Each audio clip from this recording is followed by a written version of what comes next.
आता आपल्या समोर ज्यांच्या भाषणाने देशभक्ती, देशप्रेम, एक नवीन स्फूर्ती आपल्या सगळ्यांमध्ये येते असे महाराष्ट्राचे लोकप्रिय मुख्यमंत्री सन्माननीय श्री देवेंद्रजी फडणवीस साहेबांना मी आमंत्रित करतो.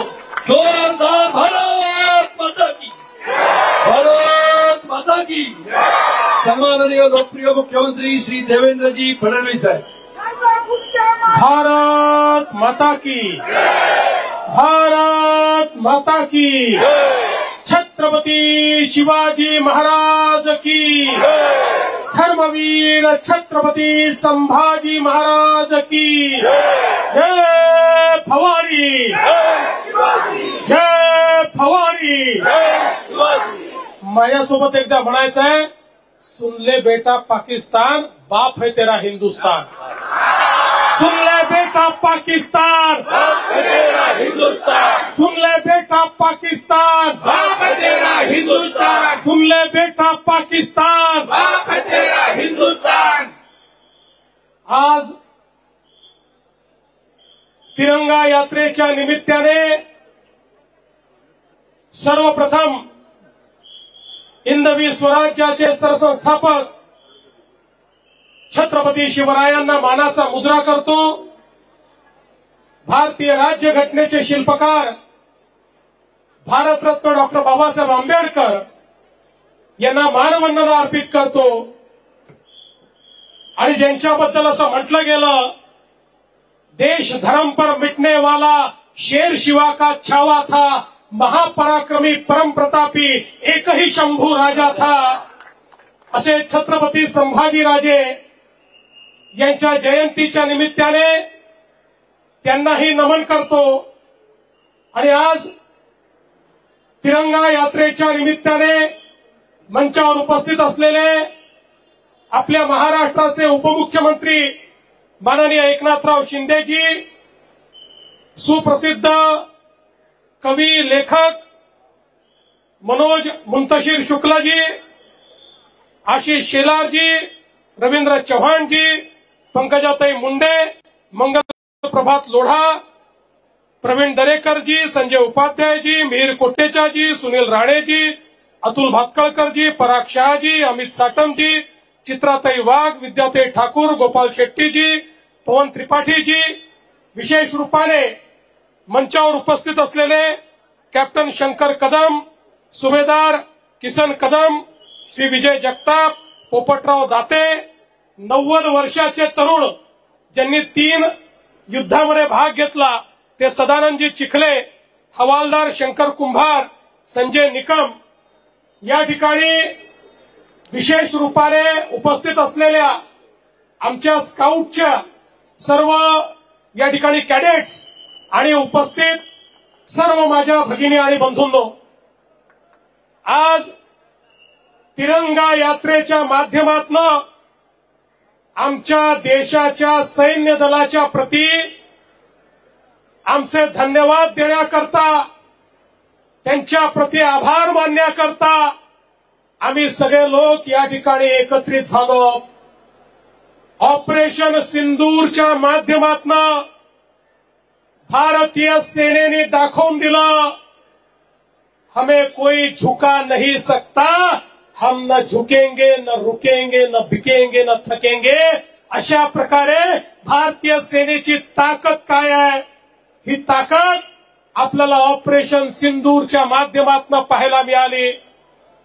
पहलगाममध्ये आमच्या 27 बांधवांना ज्या बर्बरतेनं मारण्यात आलं, धर्म विचारून मारण्यात आलं, कुटुंबासमोर मारण्यात आलं, बायको समोर नवऱ्याला मारलं, मुलांसमोर बापाला मारलं.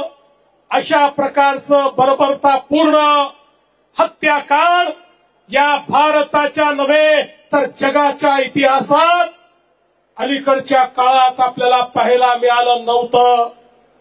आणि म्हणूनच देशाचे प्रधानमंत्री माननीय नरेंद्र मोदीजींनी सांगितलं, जिन इरादों ने भारत में इस प्रकार का काम किया है, जिन इरादों ने दहशतवाद को भारत में इस प्रकार से हमारे लोगों को मरने पर मजबूर किया है, उन इरादों को और उन इरादों के इंफ्रास्ट्रक्चर को चकनाचूर कर दिया जाएगा। आणि आपल्या माननीय प्रधानमंत्री मोदीजींच्या नेतृत्वाखाली भारतीय सैन्याने ऑपरेशन सिंदूर हे लॉन्च केलं। कारण आमच्या भगिनींचं जे कुंकू होतं ते पुसण्याचं काम ज्या आतंकवाद्यांनी आणि ज्या देशांनी केलं होतं त्याला नेस्तनाबूत करण्याकरता ऑपरेशन सिंदूरची सुरुवात झाली। आणि ऑपरेशन सिंदूर मध्ये अतिशय अचूक पद्धतीनं प्रिसिशन पद्धतीनं भारतीय सैन्याने आतंकवाद्याचे 9 अड्डे हे पाकिस्तानमध्ये घुसून त्या ठिकाणी उद्ध्वस्त करून टाकले। मला सर्वात जास्त आनंद कशाचा असेल तर ज्या ठिकाणी त्या हरामखोर कसाबनी प्रशिक्षण घेतलं तो अड्डा देखील या ठिकाणी नेस्तनाबूत करण्याचं काम केलं। आणि एवढंच नाही तर आपल्या मुंबईचे अपराधी असलेले मसूद अझहर असेल, त्या ठिकाणी अबू जिंदाल असेल, त्यांनाही ठोकण्याचं काम या ठिकाणी आपल्या सैन्याने केलं।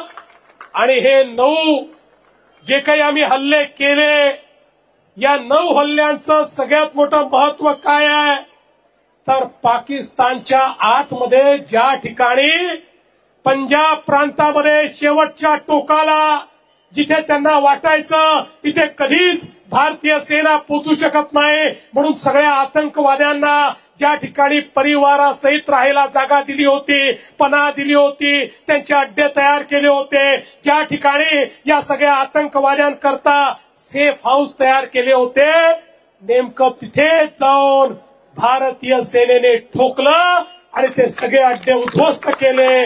आणि पाकिस्तानला हे दाखवून दिलं, अरे तुम कहीं पर भी छुपोगे हम घुसकर मारेंगे, हम तुमको छोड़ने वाले नहीं है, हे या ठिकाणी भारतीय सेनेने दाखवून दिलं। आणि त्याच्यानंतर पाकिस्तानने भारतावर हल्ला करण्याचा प्रयत्न केला। मला या गोष्टीचा अभिमान आहे, एकही त्यांचा हल्ला यशस्वी होऊ शकला नाही। त्यांनी मोठ्या प्रमाणात मिसाईलचा वापर केला, त्यांचे सगळे मिसाईल हवेमध्येच भारतीय सेनेने उडवून दिले। त्यांनी ड्रोनचा वापर करायचा प्रयत्न केला, एकही त्यांचा ड्रोन हल्ला यशस्वी होऊ शकला नाही। त्यांनी F-16 चा वापर करायचा प्रयत्न केला, त्यांचे F-16 पाडण्याचं काम हे आमच्या डिफेन्स सिस्टीमने केलं। भारताने हे दाखवून दिलं आमची डिफेन्स सिस्टीम इतकी मजबूत आहे की त्याच्यामध्ये घुसण्याची ताकद पाकिस्तानची नाही। एकही हल्ला पाकिस्तान भारतावरचा यशस्वीपणे करू शकला नाही। पण ज्यावेळी त्यांनी हल्ला केला त्यावेळी त्याचा जबाब देण्याकरता भारताने जवाबी हल्ला त्यांच्या सैनिकी तळांवर केला। पाकिस्तान घाबरला, पाकिस्तानला भारताची कॅपॅबिलिटी माहिती नव्हती, ब्रह्मोसची ताकद ही पाकिस्तानला माहिती नव्हती। ज्यावेळी त्यांचं एक एक सैनिकी तळ उद्ध्वस्त झालं त्यावेळी हाच पाकिस्तान जगाच्या पाठीशी सगळ्या देशांकडे गेला। आता युद्धबंदी करा, आता मध्यस्थी करा, आता युद्धबंदी करा, आता मध्यस्थी करा। भारताने सांगितलं पाकिस्तानला युद्धबंदी करायची असेल त्यांनी आमच्या पुढे गुडघे टेकावे। त्यांच्या सैनिकी अधिकाऱ्यांनी आम्हाला फोन करून त्या ठिकाणी विनंती करावी तर आम्ही युद्धबंदी करू। आणि पाकिस्तानच्या सेनेला आपल्याला फोन करून विनंती करावी लागली, त्यानंतर ही युद्धबंदी झाली। बंधू भगिनींनो, भारतीय सेनेची जी ताकद आहे ही ताकद पहिल्यांदाच आपल्याला पाहायला मिळाली, जगाला पाहायला मिळाली। भारतीय सेना आता अभेद्य आहे हे देखील आपल्याला पाहायला मिळालं। अशी आपली सेना आणि त्या सेनेच्या पाठीशी खंबीरपणे उभे असलेले भारताचे प्रधानमंत्री माननीय नरेंद्र मोदीजी, याच्यामुळे भारताची ताकद आपल्याला समजली आणि म्हणूनच आज ही तिरंगा यात्रा आपल्या सैनिकांना मान देण्याकरता, आपल्या शहीदांना मानवंदना देण्याकरता आणि भारताची ताकद ही जगाला दाखवण्याकरता आपण या ठिकाणी काढलेली आहे. मला विश्वास आहे भारताचा तिरंगा असाच फडकत राहील, या तिरंग्याला असाच सन्मान मिळत राहील आणि म्हणून सर्व सैनिकांचं मनापासून अभिनंदन करतो आणि माझं बोलणं संपवतो. जय हिंद, जय महाराष्ट्र. भारत माता की. सर्व सैनिकांनी पुढे यायचंय. माजी सैनिक देवेंद्रजी, एकनाथजी, रवींद्र चव्हाणजी, मंगलजी, सैनिक बाजूला या बाजूला थांबा. सैनिकांना येऊ द्या पुढे. देवेंद्रजी, एकनाथजी आणि स्वातंत्र्य सैनिक तिरंगा हातात घेऊन त्या ठिकाणी स्वातंत्र्य माजी सैनिकांच्या हातात द्या, चव्हाण साहेबांच्या हातात द्या. द्यायला लोक इकडे बोला. भारत माता की. भारत माता की.